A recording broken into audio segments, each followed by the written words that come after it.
Mirinja valley Bandarban জেলার লামা উপজেলায় সমুদ্রপৃষ্ঠ থেকে প্রায় 1800 ফুট উঁচুতে পাহাড়ের বুকে অবস্থিত একটি নতুন পর্যটন স্থান। এখানে সবচেয়ে বড় আকর্ষণ হলো পাহাড় আর মেঘের খেলা উপভোগ করা। এখানে আকাশ মেঘ ভ্রমণ পিপাসু মানুষকে হাতছানি দিয়ে ডাকে। প্রকৃতি এই এলাকাটিকে সাজিয়েছে আপন মনে, মনের মাধুরী মিশিয়ে। এখানে ইচ্ছে করলেই ছোঁয়া যায় মেঘ, আকাশকেও মনে হয় বেশ কাছে। মাতামুহুরী নদীর সুন্দর ভিউ দেখা যায় এখান থেকে। রাতে শহরের আলোতে যেন সৌন্দর্য হয় আরও বৈচিত্র্যময়। বর্তমানে মিরিঞ্জা ভ্যালি ও মারাংঝেল পর্যটকদের কাছে বেশ আকর্ষণীয় একটা যাত্রা। হ্যাঁ বন্ধুরা, আজকে আমরা কিন্তু ছুটে চলেছি সেই বহুল আলোচিত মিরিঞ্জা ভ্যালি। চলুন সমস্ত বিস্তারিত এবং খরচ, যাতায়াত অবস্থা সব নিয়ে কথা হবে এবং ভ্রমণ হবে মিরিঞ্জা ভ্যালিতে। আমরা লেট করে রওনা করার কারণে শেষ বিকেলের কাছাকাছি এসে পৌঁছেছি চকরিয়া। এখান থেকেই দুপুরের খাবার সেরে নিচ্ছি। আমার এটা বাইক ট্যুর হওয়ার কারণে অন্য কোনো যাতায়াতের ঝামেলার বহন করতে হবে না। তবে মিরিঞ্জা ভ্যালি যাওয়ার জন্য কয়েকটা পথ থাকলেও সবচেয়ে ভালো উপায় হচ্ছে চকরিয়া থেকে ফাঁসিয়াখালী হয়ে লামা উপজেলার সড়ক ব্যবহার করা। বাসে আসলে আপনাকে কক্সবাজারের বাসে এসে চকরিয়া নামতে হবে। চকরিয়া থেকে চাইলে আলীকদমের লোকাল বাস অথবা চান্দের গাড়িতে যেতে পারেন। জনপ্রতি ভাড়া লাগবে 100 থেকে 130 টাকা। চকরিয়া থেকে ফাঁসিয়াখালী 5 কিলোমিটার এবং বাম দিকে বান্দরবনের মিরিঞ্জা বাজার 39 কিলোমিটার পাড়ি দিতে হবে। মিরিঞ্জা বাজারের কাছাকাছি গিয়েই দেখা মিলবে এমন দৃশ্য। তবে আমরা চাইতেছি মিরিঞ্জা বাজার যেতে এবং চলে আসলাম। আর এখান থেকেই পার করতে হবে খাড়া পাহাড়, যেখানে থাকবে থাকার জন্য অনেক রিসোর্ট। অনেক চড়াই উতরাই করে তারপর সর্বশেষ মিরিঞ্জা ভ্যালির একটা রিচ কি যেন একটা মিরিঞ্জা ভ্যালি, আমি পরে বলবো, সেখানে আসতে পারছি। আর এই যে আমাদের বাইকগুলো একদম আমাদের কটেজের কাছাকাছি নিয়ে আসছি, আমি দেখাচ্ছি। এই যে হচ্ছে আমাদের সামনের 2 সেনা সদস্য।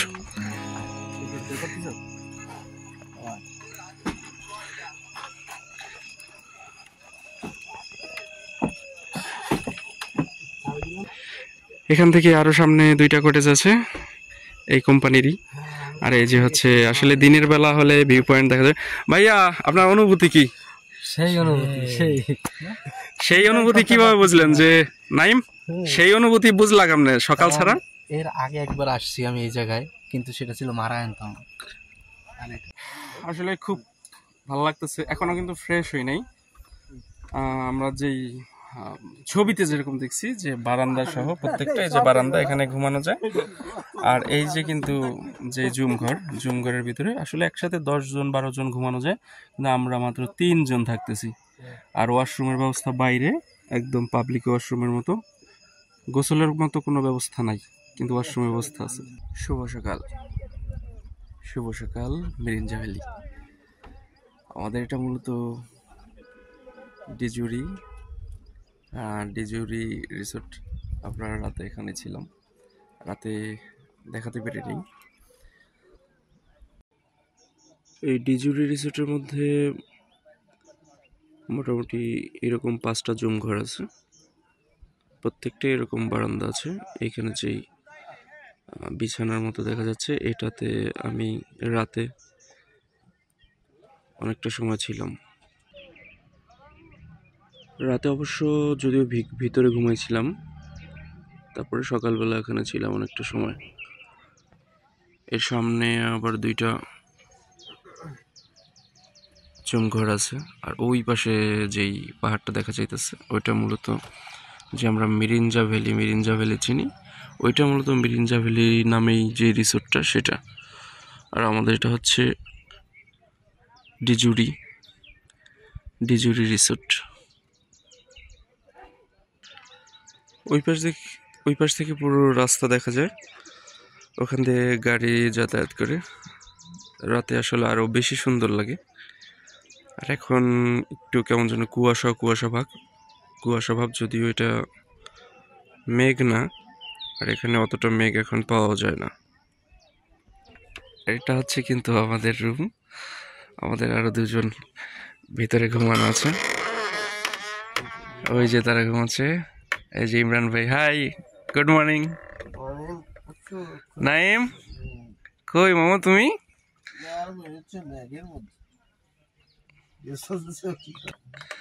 তারা রিল্যাক্সে ঘুম দিচ্ছে, আসলে তারা প্রকৃতির ফিলটাই নিতে পারলো না।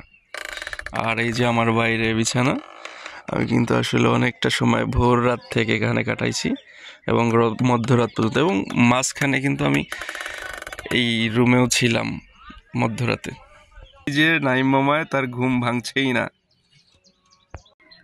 এটা আমাদের যে জুম করে আমরা এখানে ছিলাম, আর এর সামনে আরও দুইটা আছে, ওই যে নিচে দেখা যাইতেছে। আর আমরা এখান থেকে উঠছি দিক দিয়া। এখানে একটা তাঁবু আছে, চাইলে তাঁবু রাত্রে যাপনও করা যায়। আর আমরা কিন্তু এই দিকেই আমাদের বাইকগুলো নিয়ে আসছি অনেক খারাপ পথ দিয়ে, আমরা দেখাবো একটু পরে। আমাদের দুইটা বাইক, আমার এবং ইমরান ভাইয়ের। আসলে আমরা এখানে বাইক নিয়ে আসছিলাম, তারা বলছিল যদিও ওই উপরে রাখা যাবে, কিন্তু উপরে রাখিনি, এখান দিয়ে নিয়ে আসছিলাম। এই রিসোর্টটা নতুন হইতেছে, আর এইখানে কিন্তু এটাই কিন্তু এই মিরিঞ্জার সবচেয়ে টপ, এই ডিজুরি রিসোর্টটা।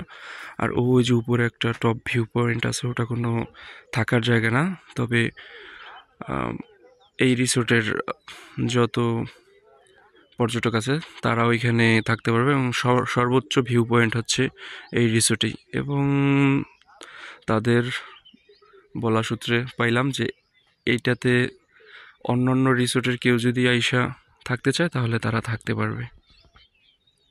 আমার পিছনে যে খাড়া, একদম খাড়া পথটা, একদম খাড়া ঢালু পথ, এইটা দিয়ে কিন্তু কালকে রাতে বাইক নামাইছি এবং এখান দিয়েই উঠাবো। আজকে যেতে যেতে দেখাবো। রাত হওয়ার কারণে গতকালকে দেখাতে পারিনি রাতে, যে কতটা রিস্কি জায়গার মতো ছিল। আসলে সাহস রাখলেই হয়, এছাড়া আর কিছুই না। তো ওই যে কিন্তু টপ ভিউ পয়েন্টটা, কিছুক্ষণ পরে ওখানে উঠবো। তো চলুন দেখাই একটু সামনে আমাদের ভিউটা। আমার পিছন দিক দিয়ে রাস্তা আছে, আর এখানে একটা ভালো সুবিধা হচ্ছে, যেহেতু ফোন চার্জ দরকার থাকে, ফ্যানের দরকার থাকে না, কিন্তু বিদ্যুৎ আছে। আবার এইসব ঘরে বিদ্যুৎ না থাকলে একদম একটা ন্যাচারালি ভাব পাওয়া যায়। তবে প্রযুক্তির দিক থেকে এখানে বিদ্যুৎ চলে আসছে, যার কারণে আমরা বিদ্যুৎ পাইছি। না থাকাটাও একটা ভালো দিক ছিল। আর এখানে আমার পিছনে কিন্তু যেই টাওয়ার নেটওয়ার্কিং, আমি এখানে জিপি নেট পাইতেছি, সর্বোচ্চ জিপি পাওয়া যায়, রবি পাওয়া যায়। আমাদের সকালের খাবারের পর্ব চলতেছে। আমাদের সকালের খাবারে আছে আসলে চিকেন খিচুড়ি, আর এটা পোলার চালের, আর সাথে ডিম সালাদ টালাদ আছে, আর একটু আচার থাকলে আসলে খুব ভালো হইতো। আর এই যে পানিটা, এরকম 3 বোতল পানি আমাদের গতকালকে দেওয়া হয়েছে। এটা আসলে প্যাকেজ আকারে ছিল খাবারটা। এরা আসলে প্যাকেজ সহ খাবার দিতেই পছন্দ করে। বিকেলে বা রাতের মধ্যে এখানে আসে, তো 2টা খাবার বাজে, রাতে বারবিকিউ, চাইলে ভাত খাওয়া যায়। তো বারবিকিউর প্যাকেজটা ছিল 3 পিস রুটি সহ পানি সহ, আপনার 300 টাকা। আর আমাদের যে সকালের যে খিচুড়ি, এই খিচুড়ি এই প্যাকেজ, এটার মধ্যে রাতে সেই পানিই থাকে, 200 টাকা করে জন প্রতি, 200 টাকা, সবাই না। আমরা আমাদের জুম করতে বেরোইছি, ওইখানে অনেক মানে কয়েকটা ছেলেপেলে ছিল, মানে অন্যান্য পর্যটক, যার কারণে আমি দেখাইতে পারি নাই। আরও আগে দেখাইলে ভালো হইতো। তো এখন একটু যদিও রৌদ্রু, এখন 8টা বাজে, সকাল 8টা বাজে, যেহেতু পাহাড়ি অঞ্চলে অনেক রৌদ্রু, মোটামুটি রোদটা কিন্তু খুব মিষ্টি। তো এখন আমরা একটু ওই একদম সর্বোচ্চ যেই ইয়াটা, এই মানুষলিঘাট একটা ভিউ পয়েন্ট, সর্বোচ্চ ভিউ পয়েন্ট এই জুরি রিসোর্টে। চলুন আমরা ওইদিকে যাই এখন। দেখুন নিচ থেকে কেমন দেখা যায়, আর উপরে উঠলে অন্যরকম একটা শান্তি। আসলে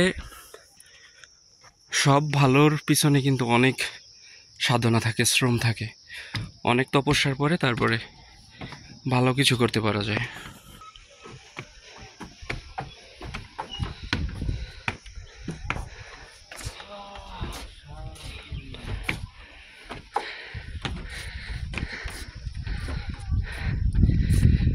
এই কিন্তু আমাদের সেই জায়গা যেটাতে রাতে আসছিলাম। রাতে অন্ধকারের জন্য দেখাইতে পারিনি, আর অন্ধকারই কিন্তু বেস্ট। এই যে সিটটা সমুদ্র পাড়ের মতো, এটা এই পাশে চাপানো ছিল, এইটার উপরে শুয়েছিলাম। আমি যদি পুরো ভিউটা দেখাই, এইটাই মিরিঞ্জার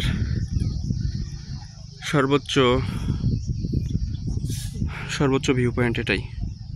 এখানে চাইলে অন্যান্য রিসোর্টের মানুষজন এসে এখানে উঠতে পারে।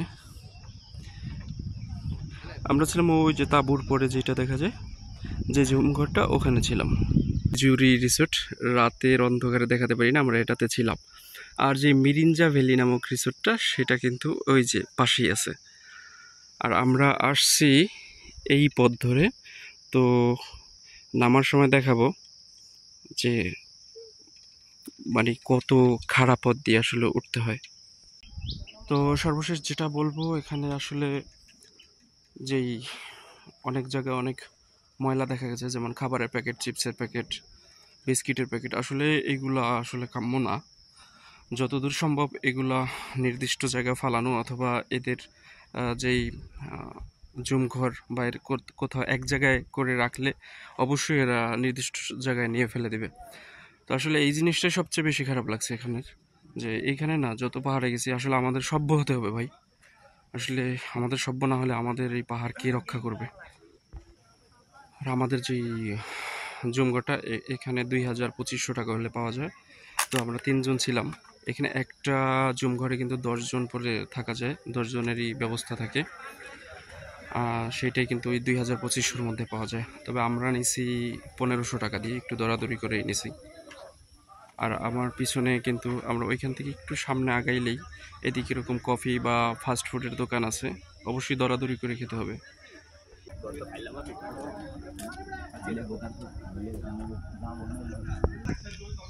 এটা হচ্ছে মারেং চাহিল।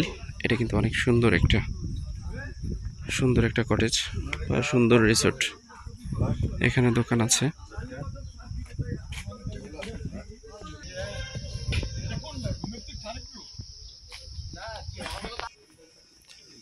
এই রোড ধরে আসলে অনেক দূর যাওয়া যায়, কিন্তু আমাদের এইখান দিয়ে মেন রোডে নামা যায়, তবে অনেক হ্যাসেল। তো আমরা পিছন দিক দিয়ে নেমে যাব। থাকলে কিন্তু অরিজিনাল ভিউ পাওয়া যেত গো। ওইটা ওই যে পিছনে এইসব জায়গা কালকে রাইতে আসলে পাইতাম, বুঝছো নাই? খালি পাইতাম, হ্যাঁ 100% পাইতাম, অবশ্যই পাইতাম।